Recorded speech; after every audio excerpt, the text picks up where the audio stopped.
Fala galera, beleza? Tudo bem?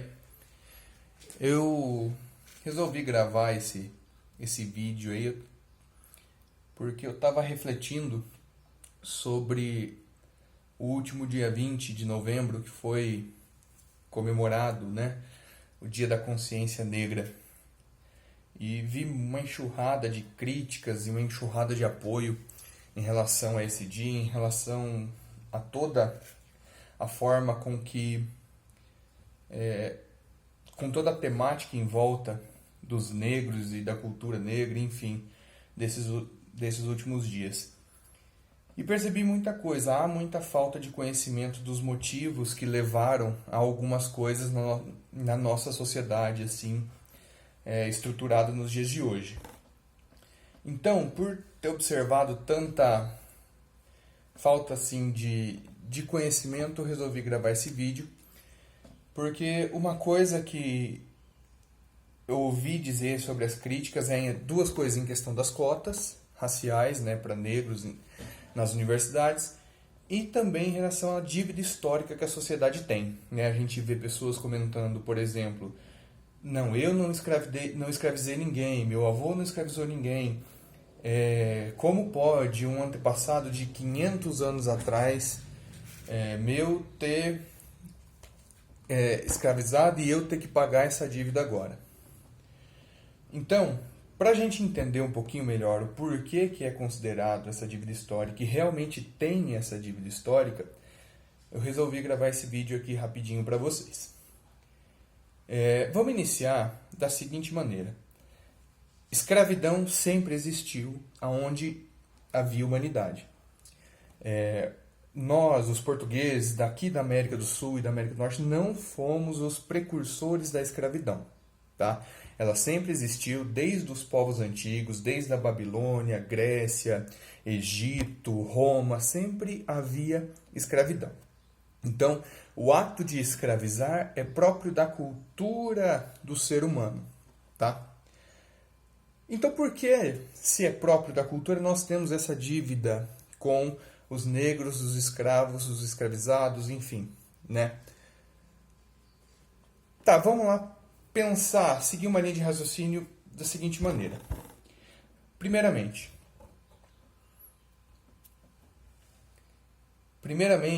os negros, eles foram enganados, foram sequestrados, enfim, né, trazidos ao Brasil. Inclusive, houve mais de 2 milhões de mortes no caminho da África para o Brasil, que alguns pesquisadores dizem que até mudou a rota dos tubarões, porque eram muitos corpos que caíam na água e os tubarões começaram a seguir esses navios negreiros.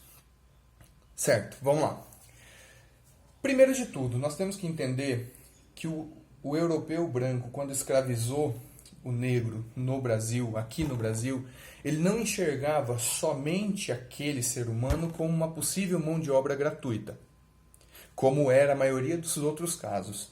O ser humano branco europeu que escravizou os negros e trouxe os negros aqui para o Brasil, ele enxergava o negro como alguém inferior intelectualmente, enxergava o negro como um animal, alguém que não tinha a mesma capacidade de cognição ou de intelecto que o branco.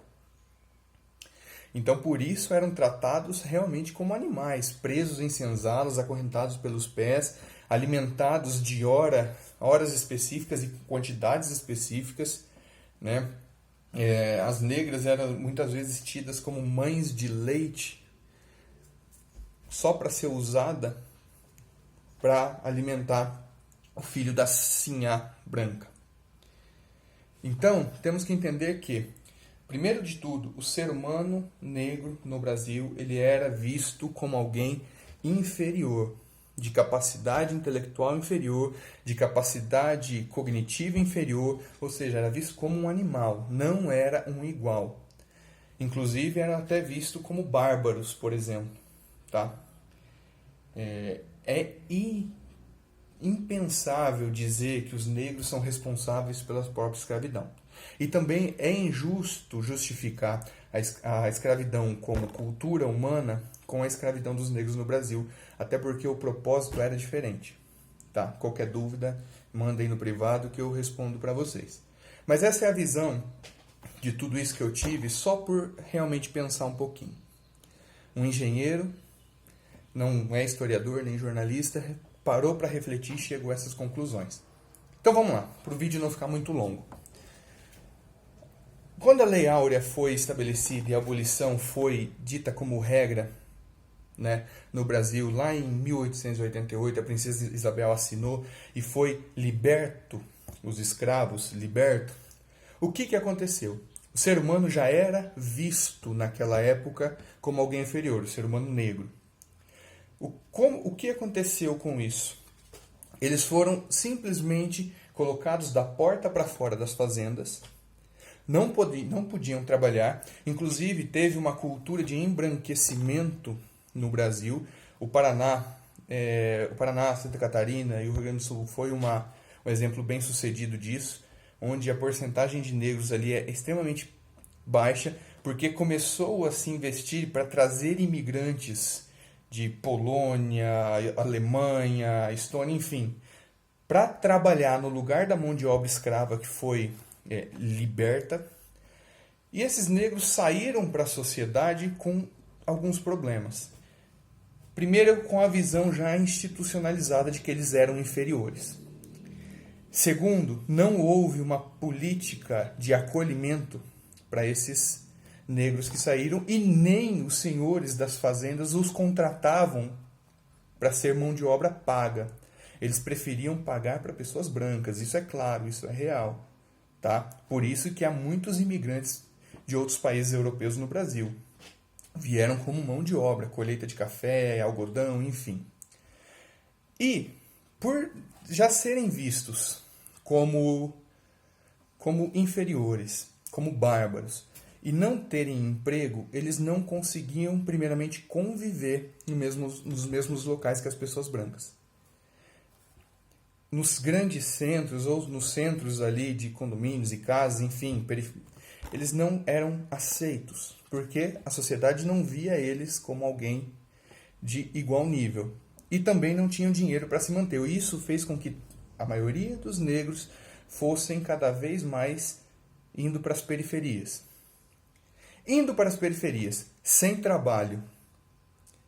O que aconteceu? A grande maioria, para sobreviver, começou a entrar para o crime. Infelizmente isso aconteceu e é um pouco de culpa sim, é uma culpa sim da sociedade que não houve ali um tratamento, uma política, uma abolição perfeita dos escravos. Fez com que os negros fossem para as periferias sem dinheiro e eles entraram para o crime. Ou seja, a sociedade já via eles como inferiores. E começou a perceber que eles estavam cometendo muitos crimes. Abre parênteses, porque estavam com fome, querendo tratar das suas famílias. Isso qualquer historiador aí vai explicar melhor para vocês. Fecha parênteses. Então a sociedade começou a enxergar que quando um negro estava andando próximo a eles, era um ladrão ou um assassino em potencial. Porque já estava incutido na mente da sociedade que ele era um possível criminoso. E isso começou a perdurar. É por isso que a grande maioria hoje dos pobres são negros, porque eles foram marginalizados, foram para as periferias, e isso tem uma herança conceitual sobre eles. Isso entra na nossa dívida histórica. Não é ter que pagar monetariamente para eles, mas sim o que a imagem, o que a sociedade fez com eles causou em toda a sua trajetória dali para frente. Então a sociedade incutiu neles a imagem de inferiores e criminosos. E isso foi institucionalizado, foi enraizado na mente do ser humano, principalmente nós, brasileiros. Então há sim muito racismo, há sim muita desigualdade.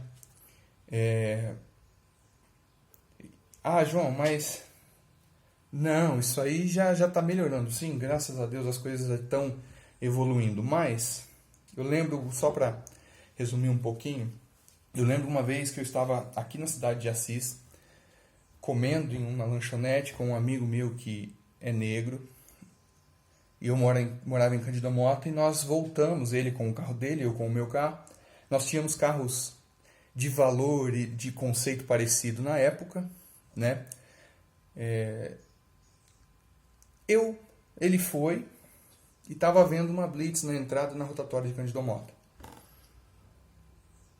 E ele foi parado.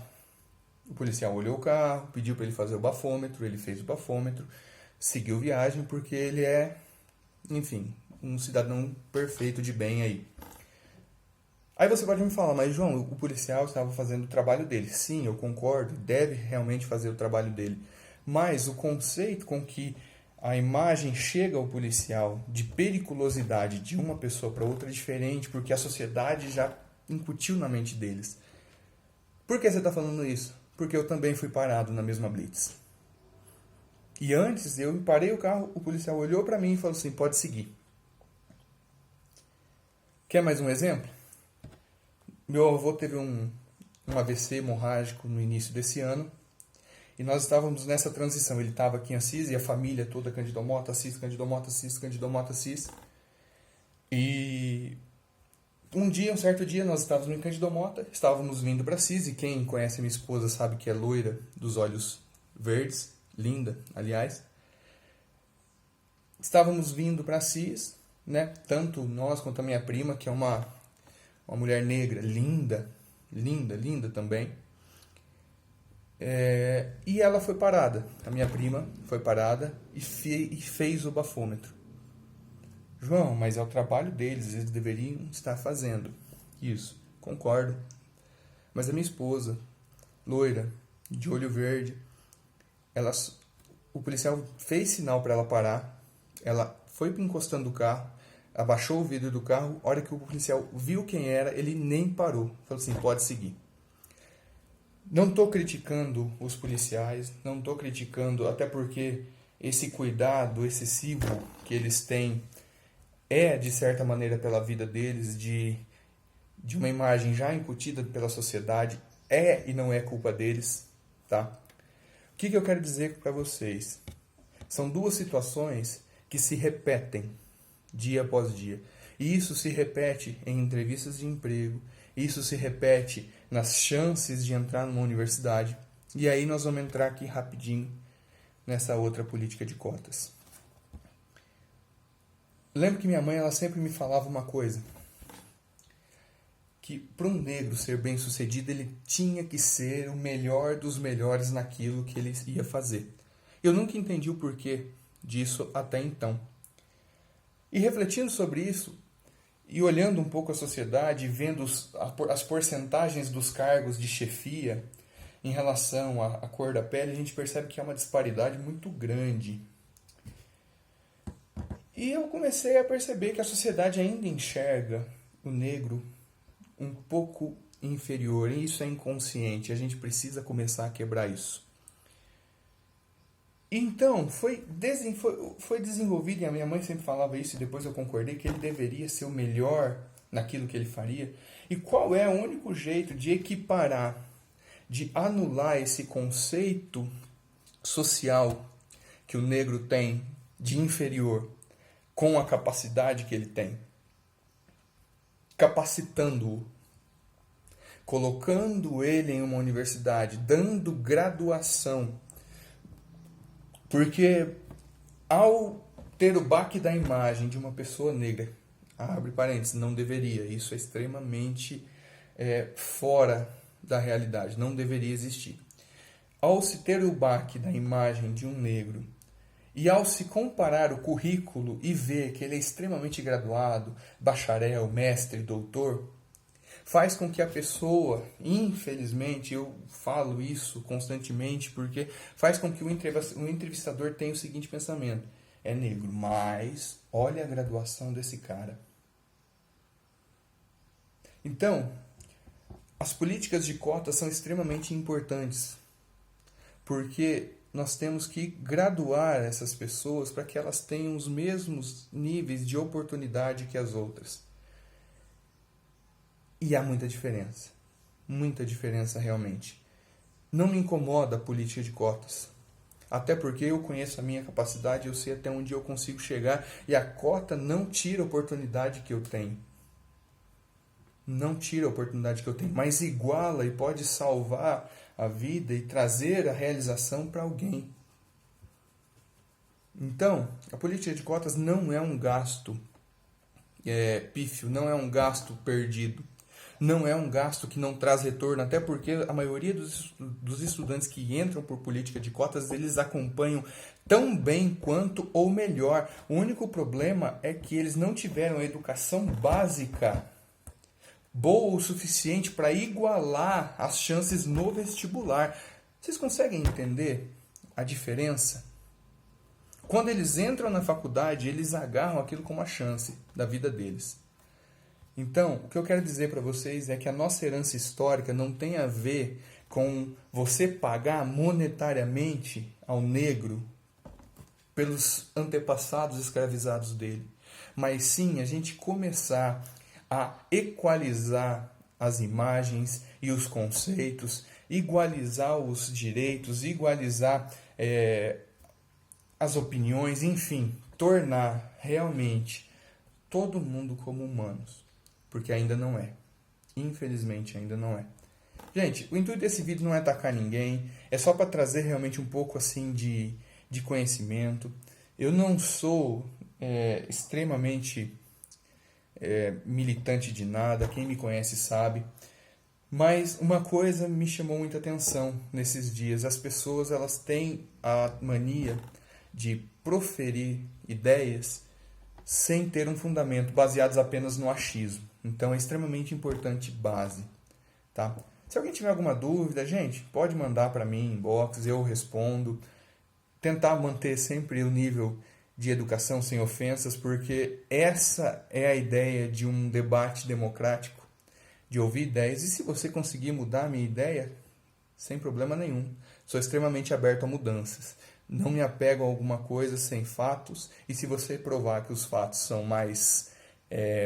de mais credibilidade do que os meus, eu mudo de opinião sem problema nenhum. Abraço, gente. Espero que tenha esclarecido pelo menos um pouquinho de tudo isso. Qualquer dúvida, estamos aí. Abraço. Obrigado.